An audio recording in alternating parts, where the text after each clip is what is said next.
দেশের শিল্প খাতে চলমান তীব্র গ্যাস সংকট সমাধানে দ্রুত ও জরুরি উদ্যোগ নেওয়ার আশ্বাস দিয়েছেন প্রধানমন্ত্রী তারেক রহমান। সকালে সচিবালয়ে টেক্সটাইল খাতে সমস্যা সমাধানে ব্যবসায়ীদের সঙ্গে বৈঠকে এই আশ্বাস দিয়ে প্রধানমন্ত্রী বলেন, সময়োপযোগী সিদ্ধান্ত না নেওয়ার কারণেই শিল্প খাতে গ্যাসের সংকট তৈরি হয়েছে।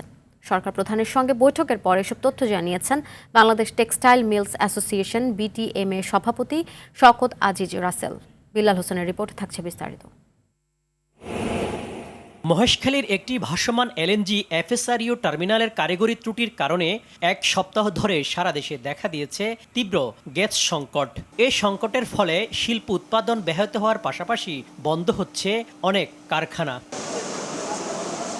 সংকট সমাধানে সচিবালয়ে প্রধানমন্ত্রীর সাথে সাক্ষাৎ করেন বাংলাদেশ টেক্সটাইলস মিলস অ্যাসোসিয়েশনের নেতারা। বৈঠকের পর সভাপতি শওকত আজিজ রাসেল বলেন, শিল্প খাতে গ্যাসের সংকট সমাধানে আশ্বাস দিয়েছেন প্রধানমন্ত্রী তারেক রহমান। গ্যাসের যে সংকটটা আছে এটা তো নতুন সংকট না, এটা অনেক পূর্বের।